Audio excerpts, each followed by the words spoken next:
They record it for me, so I'm sure they already have it.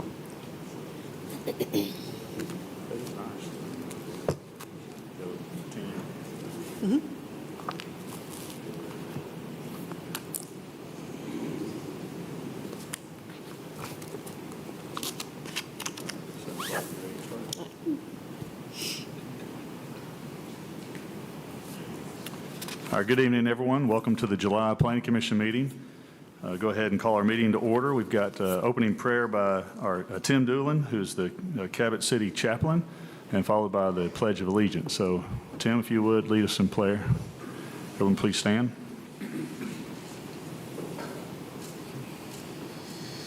Good evening, everyone. Let's pray real quick. Father God, I just thank you for who you are. Father, I just want to lift up our country and our city. Father, we know that you're already ahead of us. We know how you're working. And so, Father, we just trust in you. Father, we also want to just lift up our meeting tonight. And, Father, we pray that that we come here to resolve things and to hear things and hear people out. And, Father, we just ask that each person listens with an open mind and an open ear, that decisions are made with wisdom and clarity. And, Father, we just also just continue to pray for our first responders, for our military, Father, and all of the things that you are trying to do, that we become a city that's a shining light to not only our state, but also our nation. And so, Father, thank you for each one that's here tonight. Father, let us have a great meeting, and it's in your name, and we always pray. Amen. Amen. Thank you, Tim. Join me in the pledge. I pledge allegiance To the flag of the United States of America, and to the republic for which stands one nation, under God, indivisible, with liberty and justice for all. All right, let's go ahead and have roll call for our Planning Commission meeting. Laura? Byrd. Here. Lowe. Here. Prater. Here. Knack. Here. Young. Here. O'Gwen. Here. DeArmond. All right, roll call is made here. I just want to make an announcement. I want to welcome our newest Planning Commission member, Sheila Diamond. And I'm going to we're going to try to butcher that last name a few times, but glad to have you here, though. Thank you, Sheila, for serving. All right, so let's move on to acceptance of our meeting minutes. We've got our meeting minutes from June. If there are any corrections or adjustments, please let me know. If not, entertain a motion to approve those minutes. So moved. So a motion, Commissioner Lowe, a second from Prater. Commissioner Prater. Roll call vote, please, Laura. Byrd. Yes. Lowe. Yes. Young. Yes. Knack. Yes. DeArmond. Prater. Yes. O'Gwen. Yes. All right, the minutes are approved from last month. So now let's shift over into our Board of Adjustment meeting. Let's go ahead and open that one with roll call. Please, Laura. Byrd. Here. Lowe. Here. Prater. Here. Knack. Here. Young. Here. O'Gwen. Here. DeArmond. Here. All right, we do have a quorum. Same for those meeting minutes of last month, June. Get a motion to approve those minutes or any corrections. Motion to approve. A motion from Connect. Do I have a second? Second. Second from O'Gwen. Roll call vote, please, Laura. Byrd. Yes. Lowe. Yes. Young. Yes. Knack. Yes. DeArmond. Yes. Prater. Yes. O'Gwen. Yes. All right, minutes are approved. So let's go ahead and move into our first item of new business for the planning, or for the Board of Adjustment meeting. Laura? Waiver, Lot 25, Westwood subdivision. This is a waiver variance request to allow off-street parking to back directly onto Hummingbird Lane and Bluebird Lane. Bond Consulting Engineers. All right, this property is located at the corner of Hummingbird Lane and Bluebird Lane. It is actually Lot 25 of Westwood subdivision. The applicant is requesting a waiver regarding our off-street parking regulations. They are wanting to be allowed to back directly onto Hummingbird Lane and Bluebird Lane. They are proposing in their sketch 3 triplexes and a duplex. 1 triplex and 4 duplexes on the site. There are some existing duplexes and triplexes to the north that the applicant is stating that they are wanting to mimic the same type of design. In their sketch, they did originally propose to have off-street parking back onto Hummingbird and Bluebird. With the revised plan, they did back up one of the duplexes on Bluebird so that it could have parking of its own sort and not have to back onto Bluebird. So I'm not sure if the applicant still wants to have that waiver request for Bluebird as well, or just change it completely to Hummingbird. Bluebird is probably going to be anticipated to be extended in the future for development of property that is along the west.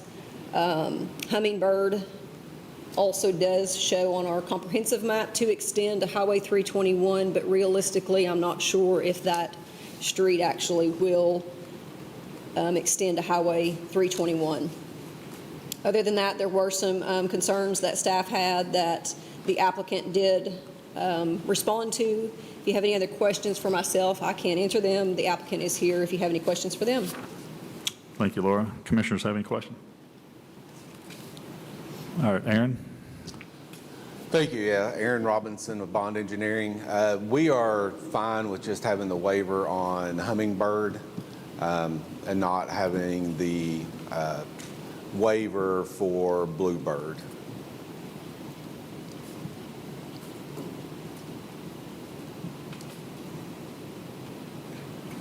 So Aaron, if you could give us a little background on why we need to provide off-street parking where you back out onto Hummingbird Lane instead of it being off the street. Well, the multi-family duplex triplex is directly to the north of this, which is, it butts the intersection of Cardinal and Hummingbird. This is basically a mirrored copy of that. So this isn't quite as dense. There's not quite as much land here as there was on the other piece of property. But this is just a mirrored image of the property to the north. So it's based on another non-conforming parking lot design on another property? Well, I believe whenever that was approved by the Planning Commission several years ago, the off-street parking requirements were not quite as adhered to as they are today. I don't believe the developer of that piece of property had to ask for a waiver.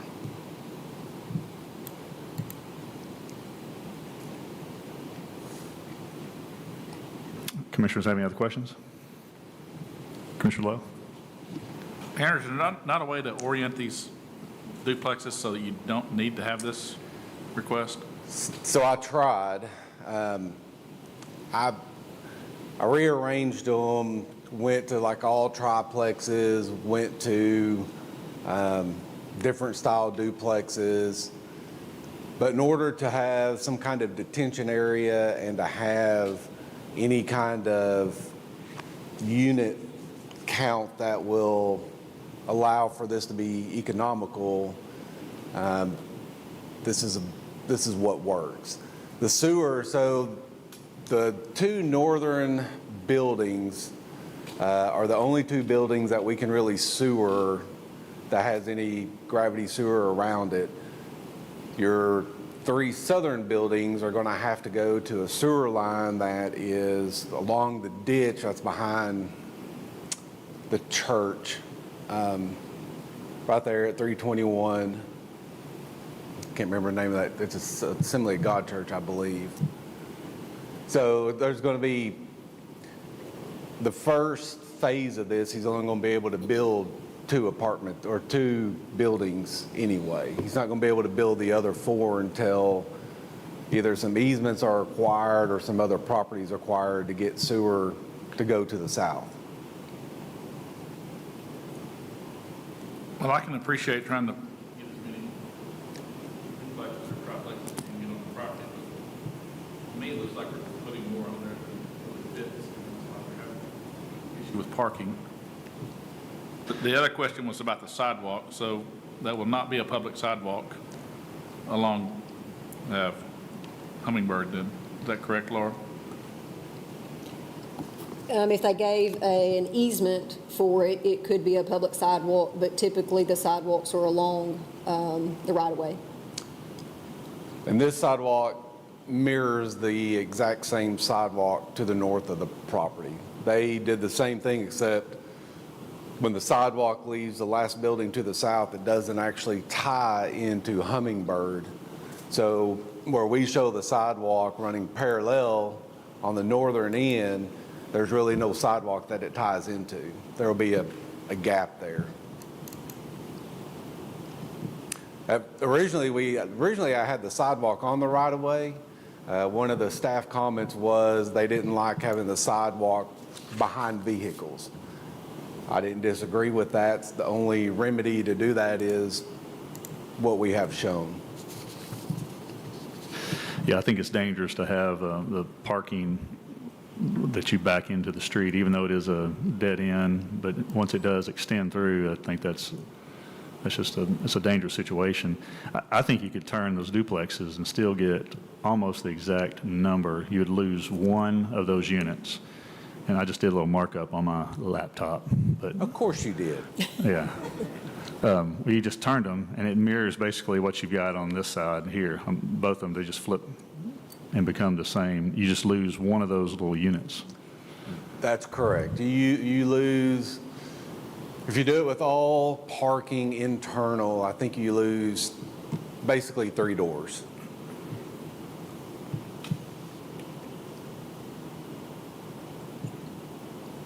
Commissioners, have any other questions?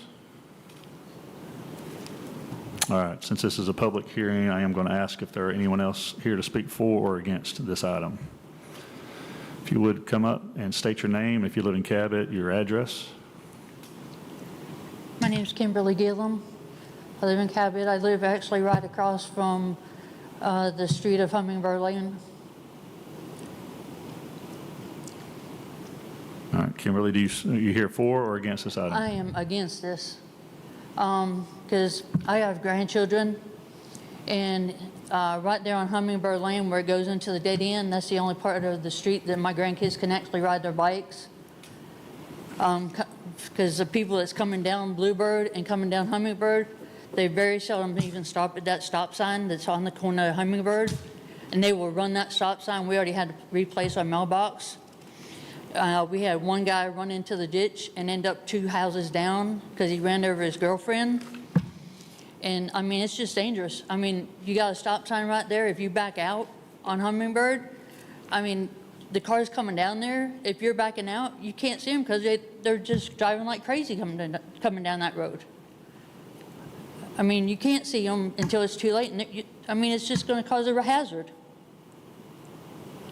I mean, if he builds them like the cul-de-sac on the building up from that, just put all the parking on the inside, it'd be a much better plan.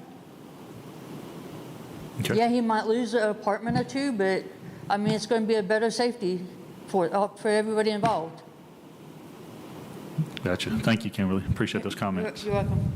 Anyone else here to speak for or against this item? All right. Turn it back over to the commissioners. Any other discussion? I mean, nothing more than the points that we made about the sidewalk, not having public sidewalk, and then it's just because we did it, or it's done right up the street, I don't think that's a justifiable reason to do it again. So, Okay, agreed. Is that a motion? motion to approve? A motion to approve. Do I have a second? Second.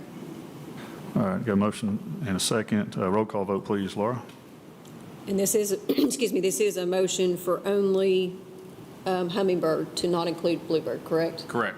Only for hummingbird, not to include bluebird. Prater, No. O'Gwen, No. Knack, No. Bird, No. Lowe, No. DeArmond, No. All right, 6-0. That motion does fail. 06. 06, thank you. All right, let's move on to the next item of business. Laura? Variance lots 9R through 11R, Block 9, Old Town of Cabot. Variance request to allow reduced setbacks, Maxwell Surveying. Okay, so this is a variance waiver request for the property located at 204 South Jackson Street and 307 and 309 Elm Street. The applicant is asking for a variance waiver request to accommodate the existing dwelling for setbacks. Currently, the lots are platted as lots 9 through lot 12, and they are wanting to replat these lots into 3 single-family residential units so that they can be sold with a clean title, since some of the houses were built over property lines. So they are having to they're not able to meet the current setbacks, so they've asked for reduced setbacks on all 3 of these lots so that the existing houses can remain as they are. They've addressed the comments in that staff had, so this is merely just a waiver so that they can replat these into 3 lots to be able to sell them each individually. If you have any questions, I can answer them. Do not see the applicant here tonight, so I can answer as many questions as you may have. All right, thank you, Laura. Commissioners have any questions about this one? So these are just existing houses? and These all are we're- existing houses. All we're doing is making the paperwork right? Is that what we're doing? Not necessarily making the paperwork right. They're currently platted into 4 lots, but this is the Old Town of Cabot. So they're wanting to replat them into 3 lots so that they are not over any current building lines that they would be platting to, but they cannot meet the current required setbacks for an R1 district. But most of these conflicts exist with the current lot lines for setbacks with the existing structure, is that right? Yes. All right, since this is a public hearing, is there anyone here to speak for or against this item? All right, commissioners, any other questions? And just for Commissioner DeAmar's information, I'll butcher your last name, I know. We always vote in the affirmative, so any vote is a motion to approve, even if it passes or fails. It's always in the affirmative, so that's the reason for that. Can I entertain a motion? Motion to approve? Second. Got a motion to approve from Lowe, second from Prater. Roll call vote, please, Laura. Lowe, Yes. O'Gwen, Yes. Prater, Yes. DeArmond, Yes. Knack, Yes. Bird. Yes. All right, 6-0. That motion does pass. All right, I've got 7:18. We'll go ahead and close the public hearing for the Board of Adjustment and move over into our Planning Commission meeting, into that public hearing. So first item of business, Laura. Rezone part of the northwest quarter of the northeast quarter, Section 18, Township 4 North, Range 9 West, from an R1 to C3 with a special use permit, Bond Consulting Engineers.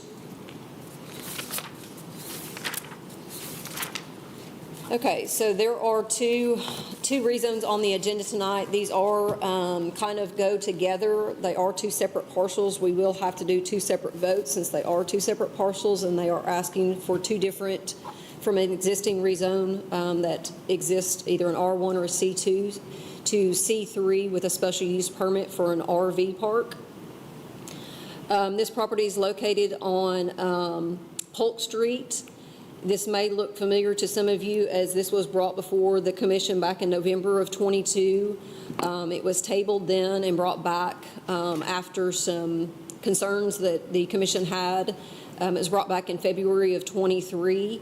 Some of the concerns back then were concerns with the transient traffic, with the school being so close, as well as concerns with an RV park being located in the middle of town. They've brought the sketch back before y'all to see if there's any more feedback or if there's any kind of difference as far as how the commission feels for this rezone. The applicant is here if you have any questions for him or if you have any questions for me. Again, this is two separate items, but it is dealing with the same rezone special use packet. All right, thank you, Laura. Aaron? Yes, Laura is correct. This was brought before you all back in 2022. And I see Dr. Thurman is here to probably let y'all know their concerns that they still have. But the school had some issues. We tried to address all those issues, and the sketch is basically the same sketch that y'all looked at back in February. One of the things that Laura and I talked about, and I talked with the landowner, was trying to do kind of like a mixed use and throw some duplexes or some kind of rental property to buffer between the RV park and the railroad track. We had already submitted for the rezone to a C3 for all the property, and that would be a different rezone on a different piece of the property or different conditional use. So basically what we wanted to do is go ahead and present this to you, give me some feedback. Is this good? Is this bad? Do you like the idea of having some buffering between it with some kind of duplex, triplex, townhouse type feel, and the RVs? Do we just hate RV parking, period? I'm just here to get a little bit of feedback right now, and I'll answer any questions. Commissioners have any questions for Aaron? Want to give him the feedback now or wait till all the hearing shakes out? I have a question, and maybe you can answer it. Is there a duration on how long people will be staying? I believe the ordinance is you can only stay 30 days. Is there going to be some kind of a barrier along that rail line? There will be a fence, yes. Yeah, that seems kind of dangerous with kids hanging around. Commissioner Knack, there isn't. Site plan review Yeah, there's not really a way to enforce that 30-day.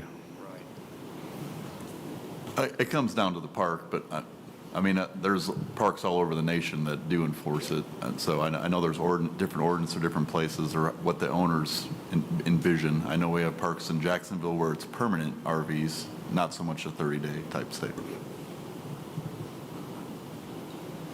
I'm still stuck on, we rezoned a portion of this property a few years ago that was never developed, that's now C2. So there's nothing saying that this all gets rezoned to C3, that this is what goes in there. So that's still a concern for me.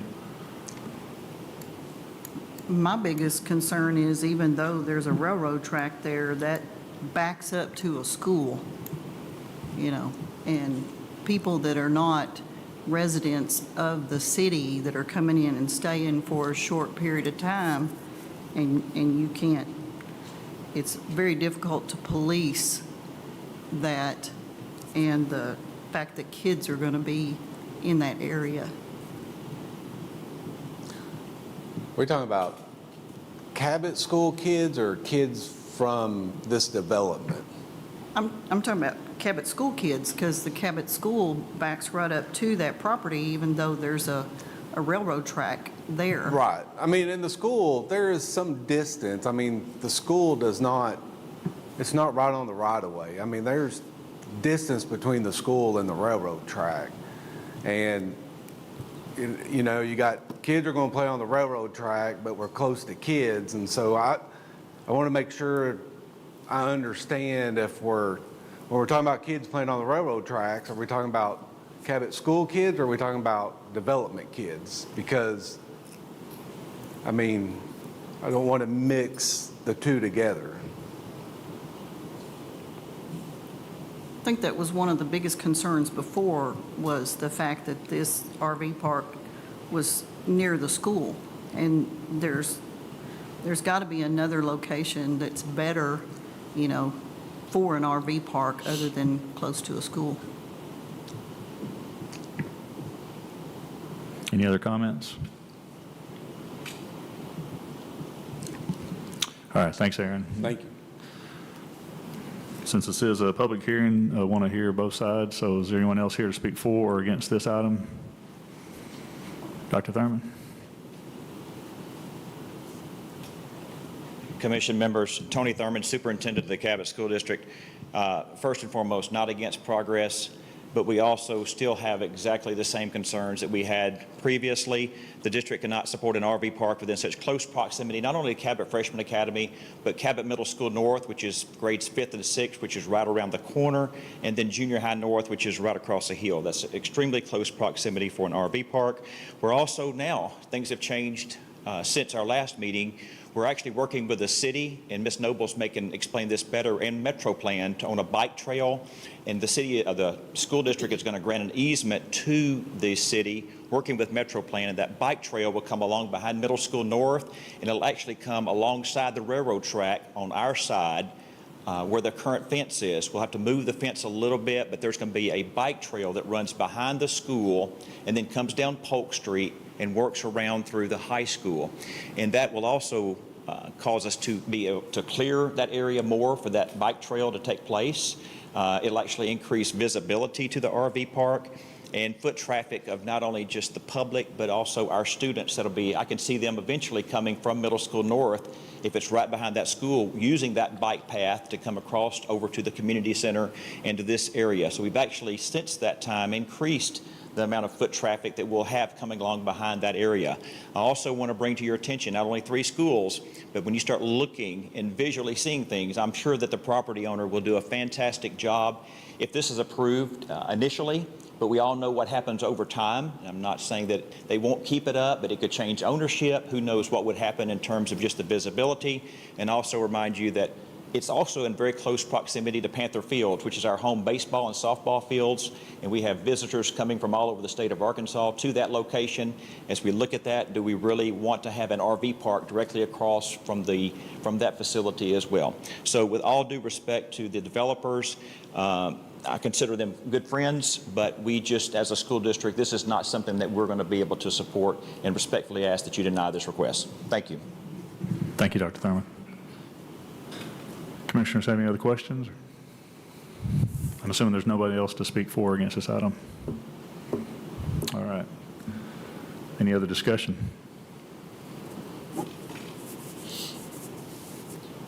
Any other input for Aaron? Whether, considering that we were talking about this as input, is the applicant requesting a vote for this tonight? Asking for a vote? Is the applicant requesting a vote? Or? Well, so what I'm gathering is, even if we come up with a different plan to have a mixed use, for lack of better words, but part of that mixed use still is an RV park, you know, the feedback I'm getting is that that's not wanted. So I don't know if it's just an exercise to bring back another sketch plat to you, or if we just go ahead and vote on it. You know, I will say one thing. Baseball people that travel Chad might be able to attest to this. Just like trap shooters, they travel in RVs and they stay in RV parks. But I will say, let's go ahead and vote on it. Yeah, because I think it's the highest and best use is either R1 or C, 2, just based on the current zoning of adjacent properties. I'm not sure if buffering it with residential would do much in as far as ensuring that that is a good buffer between the school and the RV park. So that's just my opinion. I think there are some other uses that are probably better suited, but you guys get to vote on it. So, any other comments or discussion? I'd like to just add to that, that I think, and you mentioned the baseball fields and stuff and people transiting, and out on 321 is a ton of property out there. That just seems like a better ideal place for this. You have a water park out there, you have the ball fields, people coming in for weekend tournaments, and that just seems more suited to that than this piece of property around residential and schools. I'm sure if he owned that piece, some property out there, he might look at it. Unfortunately, this is the property he owns. Right, I understand that. Yeah, that's my same comment too. I mean, as an architect, I think that RV park is better suited along major thoroughfares and arteries where you've got easy on and off and adjacent to major attractions, that sort of thing. Or this seems to be a little bit more remote than you'd typically see an RV park. So, all right. Any more discussion? If not, I entertain a motion to approve. Motion to approve. Got a motion from O'Gwen. Do I have a second? Second. Second from Prater. Roll call vote, please, Laura. Prater, No. O'Gwen, No. Knack, No. DeArmond, No. Byrd, No. Lowe, No. All right, 06, the motion does fail. All right, next item on yes. Rezone part of the northwest quarter of the northeast quarter, section 18, township 4 north, range 9 west, C2 to C3 with special use permit, Bond Consulting Engineers. So this is just another piece of that same property that you just reviewed. This is just the other part that they are asking for a C2 to C3 with special use for an RV park. Aaron, is there anything else you want to say, or do we want to skip formalities and go for the vote? Go. Okay, all right. Pardon? Oh, yes. Any other ones to speak for or against this item? Just want to give one last call. Dr. Thurman, anything else you want to add? Nothing has changed, sir. Okay, same comments as last time. All right. Motion to approve. Got a motion to approve from Commissioner Lowe. Second? Second. Second from Byrd. A roll call vote, please, Laura. Knack, No. DeArmond, No. O'Gwen, No. Lowe, No. Byrd, No. Prater, No. All right, 06, motion does fail. All right, it is 7:33. We will go ahead and close the public hearing and move into Planning Commission new business. First one is a replat. Laura? replat lots 9R through 11R, Block 9, Old Town of Cabot, Maxwell Surveying. Okay, so this is a replat for the three lots that you just approved the variance for the setbacks on. Again, it's located at 204 South Jackson Street and 307 and 309 Elm Street. They are wanting to just reconfigure the lot lines from 4 lots down into 3 lots. They are just trying to get the houses clean their titles up, since some of the house was built, 2 of the lots, the houses were built over property lines. So by doing this replat, it cleans this all up, but it does have the reduced setbacks that you just approved in the Board of Adjustment meeting. There are 2 outstanding items in the staff report that can be handled at staff level. Other than that, the staff comments have been addressed. If you have any questions for me, I can answer them. The applicant is not here with us tonight. Commissioners have any questions? If not, I recommend a motion to approve with staff contingencies. Motion to approve with contingencies. Got a motion from Connect. Do I have a second? Second. Second from O'Gwen. Roll call vote, please, Laura. Connect, Yes. O'Gwen, Yes. Lowe, Yes. Byrd. Prater, Yes. DeArmond. Yes. All right, 6-0. Replat is approved.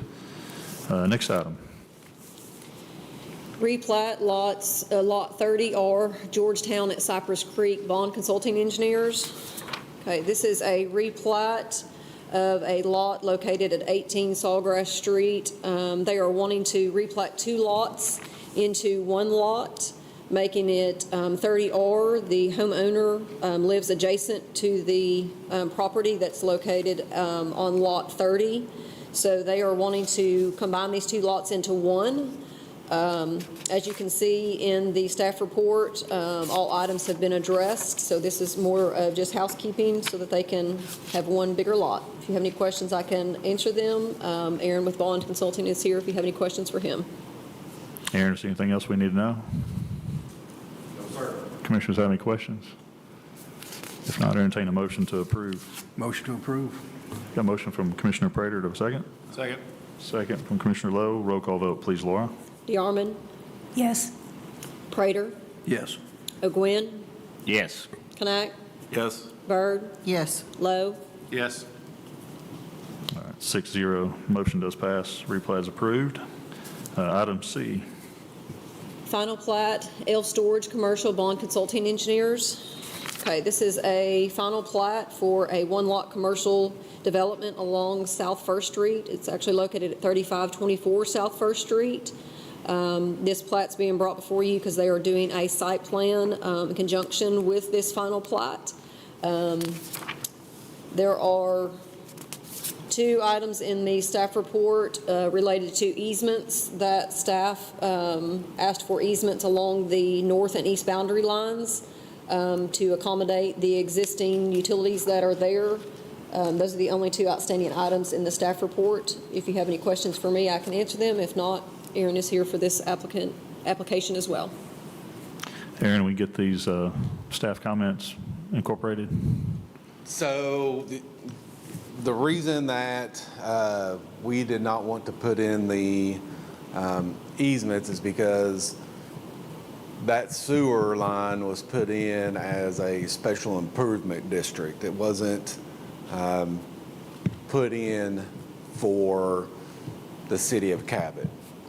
And if you give an easement along that property line, you're essentially giving the right for adjoining property owners to tie into the sewer that was put in with the special improvement district versus having to pay the special improvement district. So Does that sewer line connect anywhere, or is it just terminate on that property? It goes through the apartments, and all that was part of the special improvement district. So legally, somebody else could not tie into that sewer? I'm not going to talk legalese. I'll let your attorney do that. But with a special improvement district, you've got to pay the improvement district to tie into that utility. And so if an adjoining landowner wants to tie on to it, theoretically, they're supposed to pay the special improvement district a fee to tie on to that line. After so many years, and the improvement district is paid off, if they haven't reissued bonds or something, then they can give it to the city. But as of right now, my understanding is this is all still part of a special improvement district.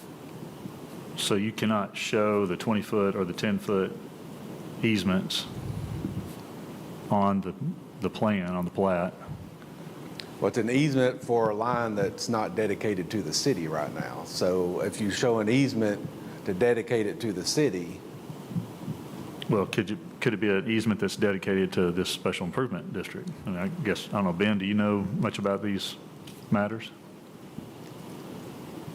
So I know a little bit about it. The special improvement district will depend on the exact terms that was set up on.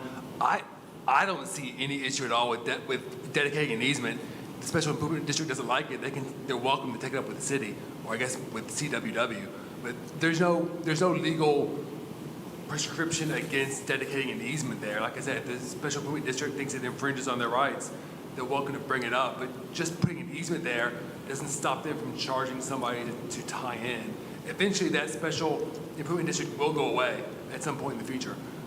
So the city will want easements there eventually. I don't see the only person this would injure for the easement is a special improvement district. Like I said, they're welcome to come talk to us or CWW about it. Okay, thank you, Ben.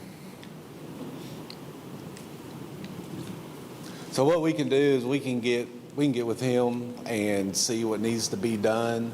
And, you know, if we need to put an easement, we'll put an easement. But, you know, if we need to put an easement later, like whenever it reverts to the city, you know, we could at that point replat it and show the easement. I mean, there's several ways to do it, I guess, but right now we're just requesting not to have the easement there. But we can get with Ben's office and figure that out. Okay. Any other items on that? Those are the only two outstanding ones, right? All right. I'd make a motion to approve the final plat with contingencies based on the staff comments. Motion to approve. A motion from Commissioner Prater. Do I have a second? Second. Second from Commissioner Byrd. Roll call vote, please, Laura. Lowe, Yes. Ogwin, Yes. Prater, Yes. Knack, Yes. DeArmond, Yes. Byrd. Yes. All right, 6-0, motion does pass. Next item, Laura. Site plan, L Storage Commercial, Bond Consulting Engineers. Okay, this is the same property, except for a site plan. They are wanting to add some two proposed storage units to the existing 3 units that are already there. There are a few outstanding items in the staff report. Again, we go back to the easements that we just discussed. There are just a few minor items that just need to be cleaned up on the site plan, as well as the exterior building elevations to be submitted to ensure that they meet the building design standards, which that can be submitted at the building permit stage.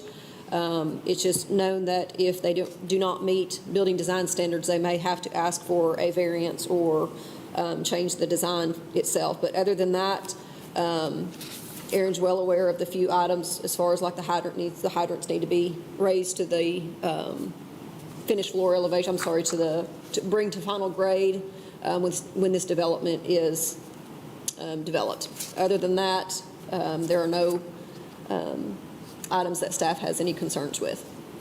Okay, thank you, Laura. Aaron, is there anything you want to add to that? No, sir. Any questions? Commissioners have any questions? Meet the fire standards?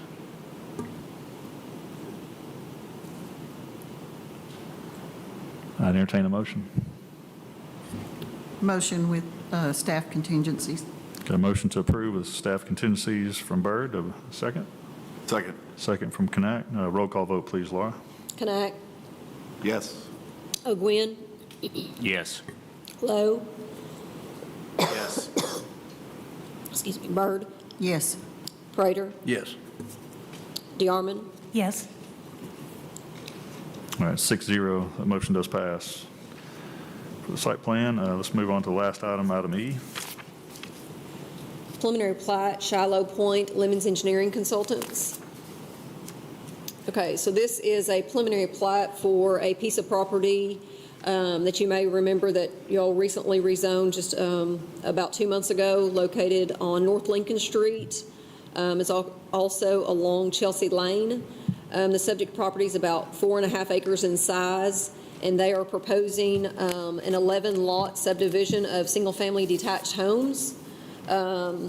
There are several items in the staff report that staff does have concerns with that I think Mr. Lemons does want to discuss some of them. A few of the items are the half-street improvements along Lincoln and Chelsea Street, whether Lot 1 is a buildable lot with a detention pond located in the front yard, the access for some of the lots along Lincoln Street, and then a recorded easement for the off-site utilities that are being proposed for this property. There are a few little drainage report comment as well, so I can answer any questions that you have as far as the staff comments go, and then Mr. Lemons is here to address the comments that are in the staff report that are outstanding. Thank you, Laura. Tim? Well, good evening. I can't believe that it is 7:45 and you're already on the last item on the agenda. Had a meeting in Conway at 6 tonight, and I thought, oh, I got plenty of time. Almost didn't. You guys are flying through them. Yes, looking at staff comments, really there's 3 comments and that need to be addressed, and I want to discuss with you tonight. One of those 3 is the joint access driveways. Talked to Mr. Nick Schmidt, who is the owner, developer of this property, and he is in agreement that the driveways along Lincoln Street, which is Old Highway 38, we can do a joint driveway on those. So in essence, 10 and 11 would have a shared driveway, 9 and 8 would have a shared driveway. We can't really put a driveway between 7 and 6 because there's a drainage structure that comes through there. So 6 and 7 would be the only 2 on 38 that would have their own drives. The driveway on 5 would come off of the street Chelsea, as would the driveways for lots 1, 2, 3, and 4. Those would all come off of Chelsea. But where the concern is, we can go from 1, 2, 3, 4, 5, 6, 7 driveways down to 1, 2, 3, 4, 5. So we can reduce the drives along 38 by a factor of 2. Would 4 and 3 have shared driveways or the independent driveways? Actually, yeah, 3 and 4 could have shared driveways. In fact, 1 and 2 could have shared driveways as well. I believe. I'd have to look at our plan, but that's something we're willing to look into if need be. Although I think the biggest problem or the biggest concern is the traffic on 38, so we're trying to minimize those driveways above all.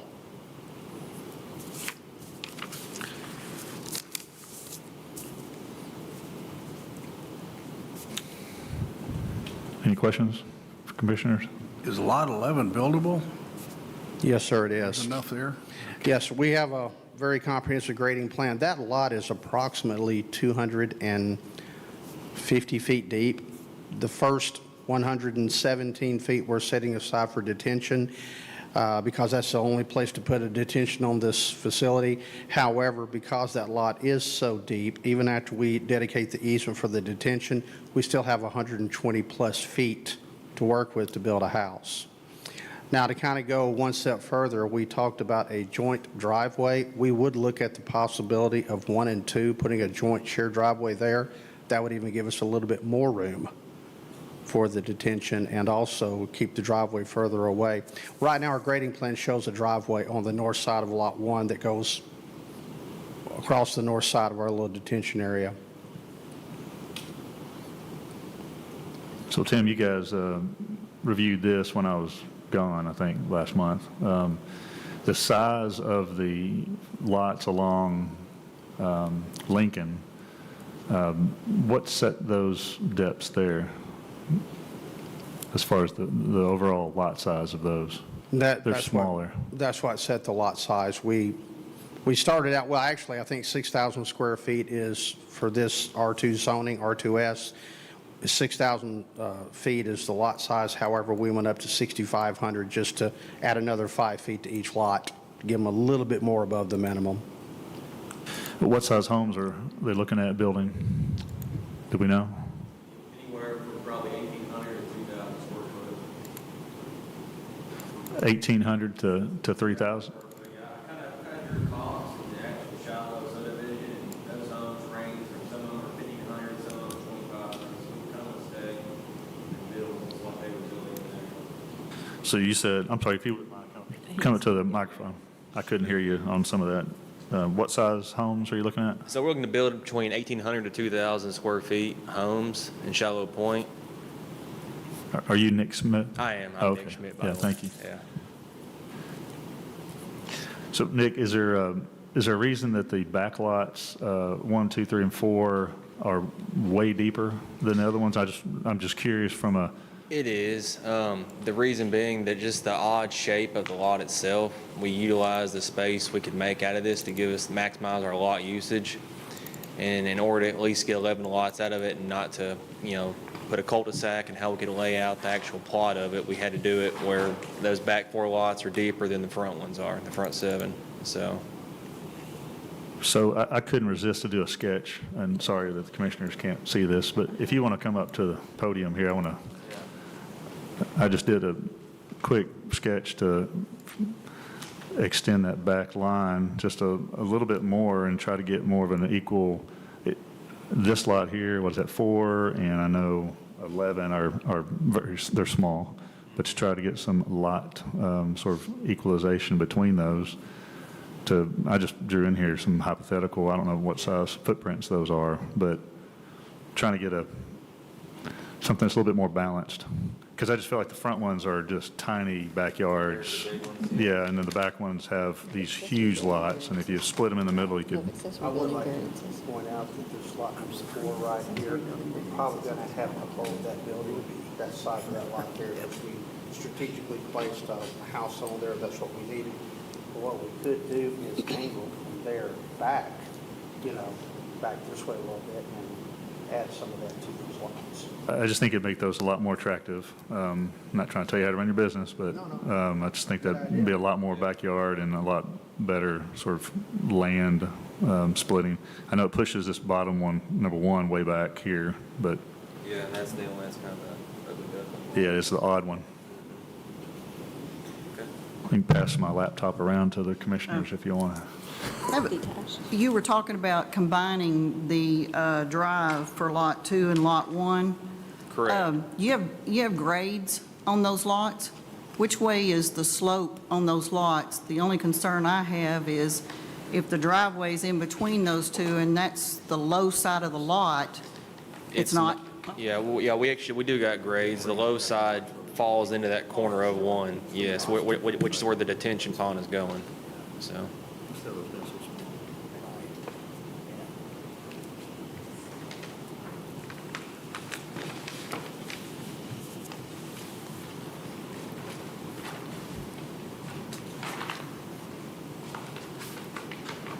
So That kind of opened us up to the other item that was the main issue was the buildability of lot number 1. And right now, if lot 1 has its own driveway and the driveway is on the north, we've proven that we can get a house on lot 1 and still have the detention area.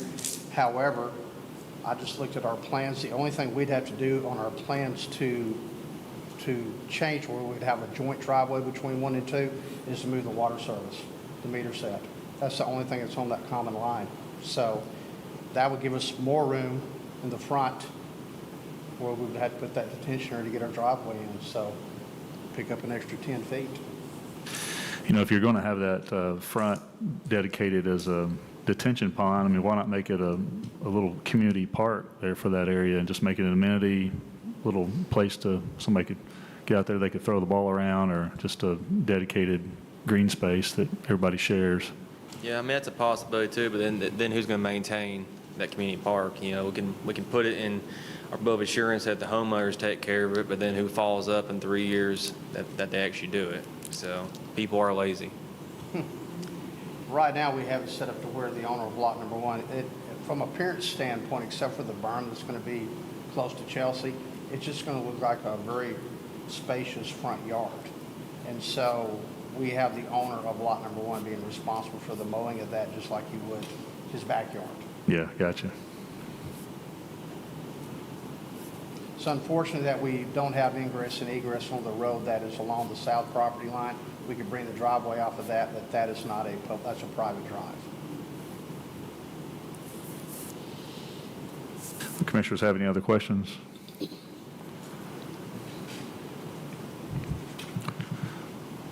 So do you guys want to take some of the input here and re-sketch another layout? Actually, what we're looking at doing, based on what you mentioned, Mr. Chairman, is chopping off the back of lots 2 and 3 and adding that to the back of the lots that are on 38. We can do that as a contingency. Because, I mean, we're not going to be cutting so much off of those lots 2 and 3 to where they will go below the minimum square footage, because they're vastly over right now. So instead of us having to wait another month, we'll look at moving those lines down and see if we can add some backyard, if that's acceptable to the committee. I think that sounds acceptable.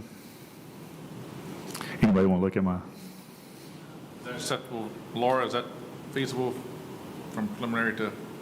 That's completely y'all's decision on whether y'all want to do it that If way. we draw something up that Laura doesn't like, then we can come back to you, but I feel like we can accomplish what the chairman's wanting us to do. All we're doing is moving that rear lot line to the southeast where we can. Ben, is that copacetic? Yes, sir. Anyone have any issues with that? Let them revise that backlot lines and try to equal them out a little bit more. So it can be a contingency even though it's not in the staff report? Yes. Yep. And I'd be curious, once it's revised and goes back to Laura, if Laura would send it out to the planning commission via email and let us all look at it and give a final nod. I could do that. Does that sound agreeable? Yes. So would you entertain a motion to approve with pending modifications to lots 2 and 3 to reduce their size and increase the adjacent lots? Yes. So moved. I got a motion from Commissioner Lowe. Do I have a second? Second. Second from Commissioner Connect. Roll call vote, please, Laura. Prater, Yes. McGuinn, Yes. DeArmond, Yes. Knack, Yes. Byrd, Yes. Lowe. Yes. Tomorrow the city is having a ribbon cutting for our new rail yard park that is located just out behind City Hall. You are all welcome to attend. It is at 11 o'clock. There will be food trucks there for lunch purchases if you so desire. It is a beautiful facility that has enhanced our downtown look. So I invite everyone to attend tomorrow again at 11 o'clock. And I think our Alicia, city sort of development coordinator, has been featured in the AMP magazine. Have y'all seen that? She has, been highlighted yes. in AMP, so she's out there doing good work and getting Cabot on the map. So hooray for her. All right, anyone else? Entertain a motion to adjourn. Motion to adjourn. Have a second? Second. All in favor say aye. Aye. All right, see you guys next month. Thank you.